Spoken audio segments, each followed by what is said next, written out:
लोग क्या कहेंगे? दोस्तों, लोगों की बातों पर ध्यान मत दो।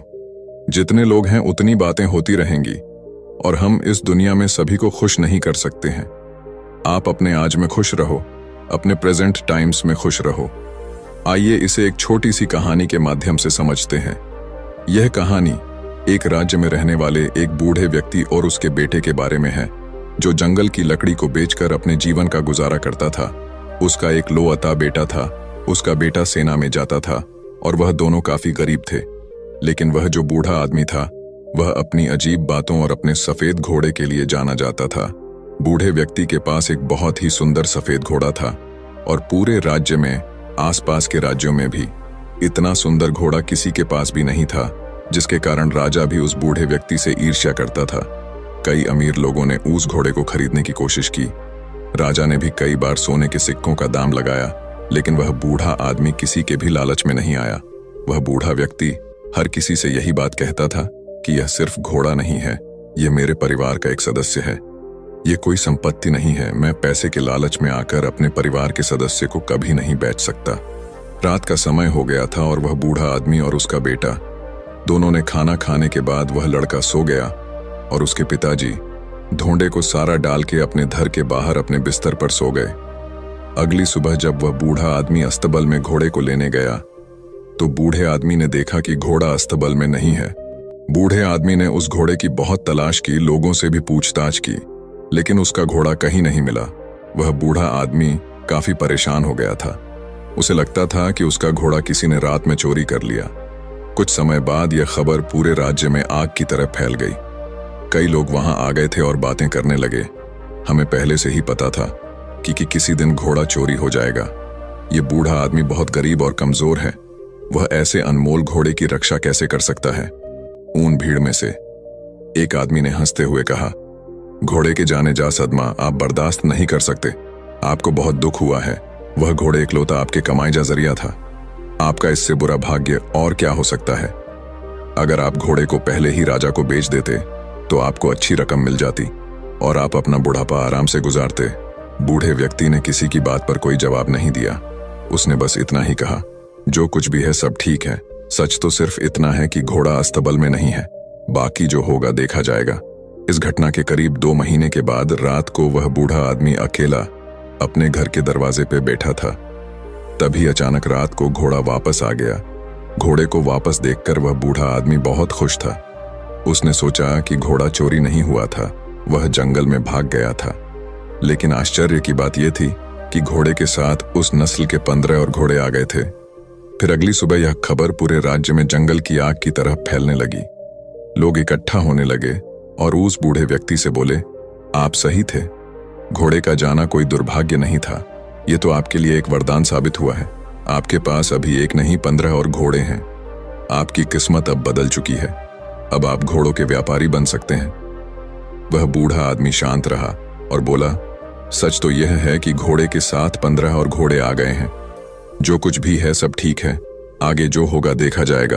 उस बूढ़े व्यक्ति के बेटे ने जंगली घोड़ों को वश में करना सीखना शुरू किया। लेकिन घोड़े जंगली थे तो जल्दी वश में नहीं आ रहे थे। लेकिन सिर्फ 3 दिन के बाद लड़का जंगली घोड़े पर बैठकर घोड़े को वश में करने का प्रयास कर रहा था, पर वो घोड़े से नीचे गिर गया और उसे काफी जख्म भी लगे थे और उसके पैर की हड्डियां टूट गईं। बूढ़े व्यक्ति ने देखा कि उसका बेटा नीचे गिरा पड़ा है और वो दर्द से चिल्ला रहा है। और फिर कुछ लोग उसे वेदजी के पास ले गए। लोग फिर इकट्ठे हुए और दुखी होकर बोले, आपके साथ बहुत बुरी चीजें हुई हैं। 15 घोड़े मिलना कोई आशीर्वाद नहीं था, बल्कि अभिशाप था। आपके इकलौते बेटे का पैर टूट चुका है। अब उसकी शादी कैसे होगी? गरीब आदमी बदकिस्मत है। लेकिन वह बूढ़ा आदमी लोगों की बातों से प्रभावित नहीं हुआ। उस बूढ़े आदमी ने कहा, सच तो यह है कि बेटे ने एक पैर खो दिया है। यह भी सच है कि अब मुझे उसके बुढ़ापे में उसकी मदद करनी होगी। लेकिन जो कुछ भी है सब ठीक है। आगे जो होगा देखा जाएगा। कुछ समय बाद राजा के पड़ोसी दुश्मनों ने एक विशाल सेना के साथ राज्य पर हमला कर दिया। राजा को अपने सेना को तैयार करने का भी समय नहीं मिला।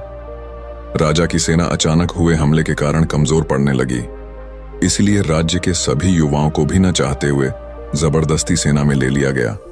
राजा और उसकी प्रजा युद्ध दुश्मन का सामना कर रहे और दूसरी तरफ लेकिन उस बूढ़े आदमी का बेटा बच गया क्योंकि वह लंगड़ा था।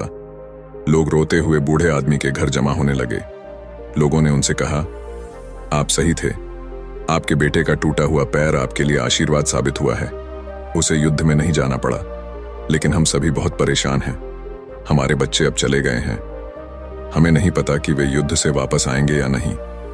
हम सभी जानते हैं कि आप सुख और दुख में एक से रहते हैं, लेकिन आप यह कर कैसे लेते हैं? बूढ़े व्यक्ति ने कहा, सबसे पहले सच को समझो।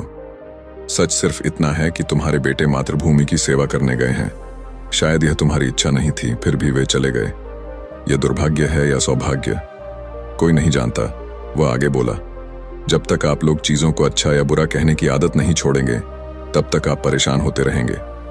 भाग्य की देखभाल क्यों करनी है? अगर करना ही है तो अपने कार्यों का ध्यान रखें, अपने विचारों का ध्यान रखें और खुशी से जीवन जीते रहें। लाभ हानि भाग्य, यह जीवन के छोटे से छोटे हिस्से हैं। जिस तरह आप एक लाइन को पढ़कर पूरी किताब नहीं समझ सकते, उसी तरह आप एक घटना के आधार पर यह कैसे तय कर सकते हैं कि जीवन अच्छा है या बुरा, जो हमारे नियंत्रण में नहीं है। हम उसके बारे में राय बनाते हैं और अर्थहीन निर्णय देकर परेशान हो जाते हैं। जीवन की छोटी छोटी घटनाओं के बारे में निष्कर्ष निकालने के बजाय वर्तमान पल में रहे। जीवन इसी वर्तमान में है। खुश रहे और अपना काम करते रहे। आपको इस बात पर ध्यान देने की जरूरत नहीं है कि लोग क्या कहते हैं, भले ही वे आपके बारे में अच्छा या बुरा बोल रहे हों। यदि आप इस बात पर ध्यान देते हैं कि लोग क्या कहते हैं, तो आपका मन अपने आप बेचैन होने लगता है। इसलिए आपको अपने जीवन के महत्वपूर्ण कार्यों पर ध्यान देना चाहिए, जो आपको हमेशा आंतरिक खुशी देगा। बूढ़े आदमी के शब्दों ने लोगों को सोचने पर मजबूर कर दिया। शायद बूढ़ा सही था। लोगों को अपने बेटों की फिक्र तो थी ही, लेकिन अब उन्हें यह उम्मीद भी थी कि वह युद्ध जीतकर वापस जरूर आएंगे। साथ ही उन्होंने यह भी समझ लिया था कि जीवन में हर घटना एक कारण से होती है और अच्छे या बुरे फैसले समय के साथ बदल सकते हैं। सबसे जरूरी है कि वर्तमान में जीना और अपना कर्म करते रहना। और उसके बाद करीब 2 दिन बाद राजा ये युद्ध जीत गया, लेकिन उस युद्ध में काफी सैनिक और वह नौजवान घायल हो चुके थे। सब लोग उन्हें वापस देखकर बहुत खुश थे और वह बूढ़ा आदमी और उसका बेटा दोनों वर्तमान में आराम से जीने लगे। दोस्तों, इस कहानी से हमें यह सीख मिलती है कि लोगों की बातों पर ध्यान मत दो। जितने लोग हैं उतनी बातें होती रहेंगी और हम इस दुनिया में सभी को खुश नहीं कर सकते हैं। अपने आज में खुश रहो, अपने प्रेजेंट टाइम्स में खुश रहो। इसीलिए जो आपको सही लग रहा है, जिसमें आपका फायदा है, उस बात का अपने दिमाग के आधार पर सही फैसला लो। लोग आज कुछ कहते हैं तो कल कुछ और। इसीलिए हमें लोगों पर नहीं बल्कि अपने काम पर ध्यान देना है, अपनी मंजिल पर ध्यान देना है और आगे बढ़ते रहना है। अगर हम इसी तरह लोगों की बातें सुनते रहे तो हम कभी भी आगे नहीं बढ़ पाएंगे और इनकी बातों में उलझ कर रह जाएंगे। दोस्तों, आपने आज के इस वीडियो से क्या सीखा, वह मुझे आप कमेंट में बता सकते हैं। इसी के साथ में उम्मीद है कि आपको आज की वीडियो पसंद आई होगी, तो इस वीडियो को उस इंसान को शेयर करें जिससे यह कहानी सुनने की जरूरत है और उसी के ठीक बाद चैनल को सब्सक्राइब करें। तो चलिए फिर मिलते हैं ऐसी एक और नई वीडियो में एक नए मैसेज के साथ। तब तक के लिए अपना ख्याल रखिए। धन्यवाद और नमो बुद्धाय।